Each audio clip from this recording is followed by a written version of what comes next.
තෙබු නම කීව ගමන් ශ්‍රී ලාංකික අපිට මතක් වෙන්නේ දියවැඩියාව රෝගය.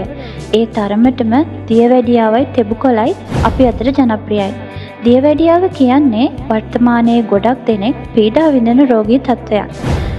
ඉන්සියුලින් හෝමෝනයේ ක්‍රියාකාරීත්වය අඩපණ වීම නිසා රුධිරයේ ග්ලූකෝස් මට්ටම ඉහළ යාම මගින් දියවැඩියා රෝගී තත්ත්වය ඇතිවේ.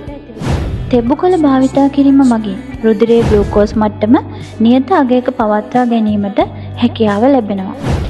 ආයුර්වේද වටිනාකමක් සහිත මෙම ශාකය දියවැඩියාවට පමණක් නොවේ, රුධිරයේ කොලෙස්ටරෝල් ප්‍රමාණය අඩු කිරීමට, මානසික ආතතියට විසඳුමක් ලෙස, පිළිකා රෝග හා හෘද රෝග නාශකයක් ලෙස වගේම ප්‍රතිශුද්ධ ජීවී නාශකයක් ලෙසද භාවිතා කරන්න පුළුවන්. දැන් කුවේට් වල ඉන්න ඔබටත් ආයුර්වේද ගුණ සපිරි ඖෂධීය තෙබුකොළ තේ එකක් රස විඳින්න පුළුවන්. විදේශ රටක හිටියත් අපේම රටේ රසය මුසු වූ ස්වභාවික සුවය ඔබේ නිවසටම ගෙන්වා ගන්න දැන්ම අමතන්න. නැතහොත් WhatsApp පණිවිඩයක් යොමු කරන්න 51 60 81 71. අපි ශයිනි සලෝන්.